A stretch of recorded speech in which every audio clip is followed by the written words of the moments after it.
the dark horse contenders in the NFC East probably has to be the New York Giants. We're entering year 5 now for Danny Dimes. He just cashed in on a fresh 4-year, $160 million contract. And we've brought this up before. Will he take the leap? The expectations aren't sky high for him or the New York team as a whole this year. But you got to remember, this team from 2017 to 2022 tied with the Jets for the worst record in football.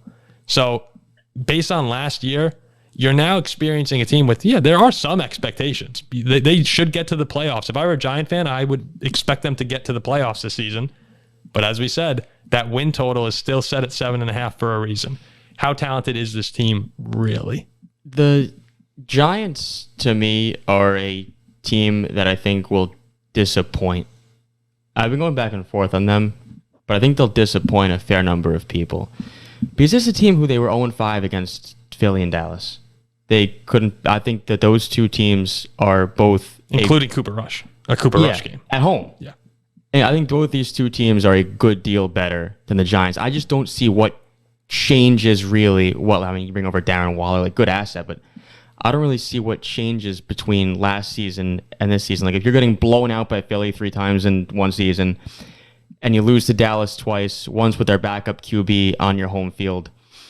I think this Giants team's closer to the Commanders than they are to the Cowboys and the Eagles. Yes. Like, I mean, they should have lost on the road at Washington. Lucky to win that game. Then they tied them once, right? They tied them 2020, yeah.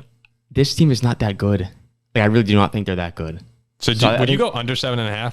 Or maybe I don't know. Like I can see them going 8-9 or 7-10, right around that area. Yeah, I'm at the 8 to 9 wins for them. I don't know if I see them in the playoffs. Okay. I think they could be held out by a weaker NFC. Like I mean, you got the Eagles, the Cowboys, the Niners, the Lions. So like maybe, but they're not that good.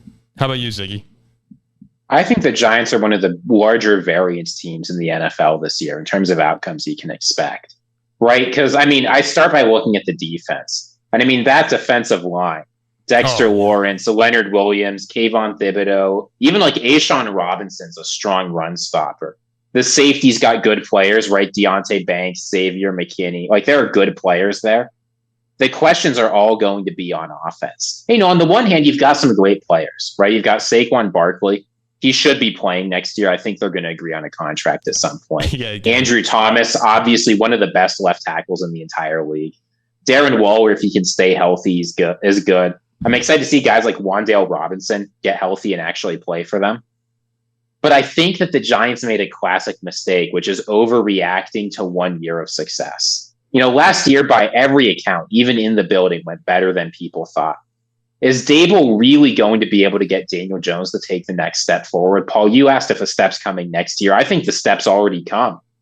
Daniel Jones has advanced about as much as he's going to. He will be an average NFL quarterback. Well, maybe. Even so, like, they're excited about last season. And I would be too. Like, they made the playoffs, of course.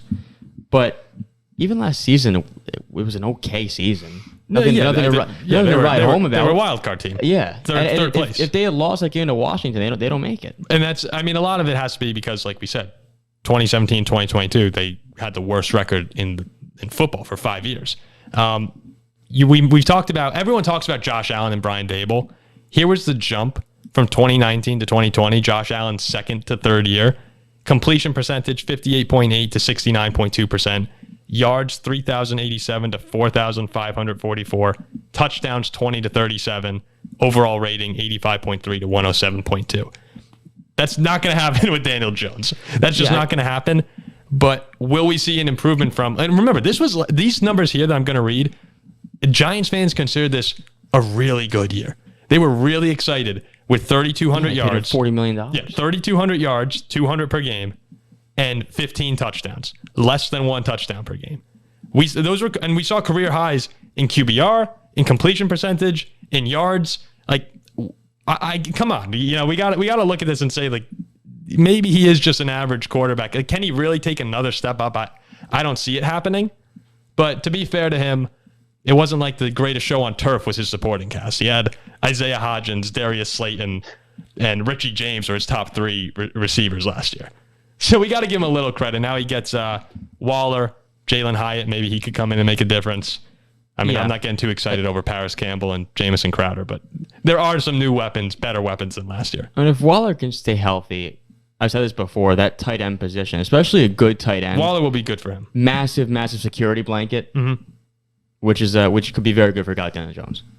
So He's on the field. you're making me laugh there as I was reading off his stats from, and you're just the smile on your face getting bigger. Well, and you bigger. know, a report came out today. You know, I have deep respect for Daniel Jones because he went into the Giants front office and asked for $48 million a year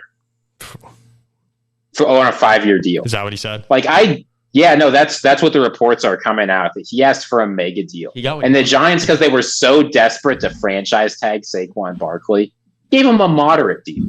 That's But what he I wanted, just think- probably. He probably was hoping to get 40. That's my guess. I know. I'm just imagining the conversation of like, hey, I want $3 million a year per touchdown I threw.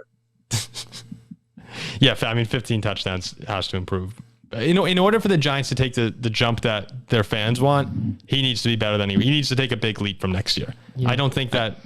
I don't know if he's that good. So we'll see. I'm rooting for him. It's fun when the Giants are good until a certain point, at least up to a certain point. Yeah, I don't really even root for the Giants much.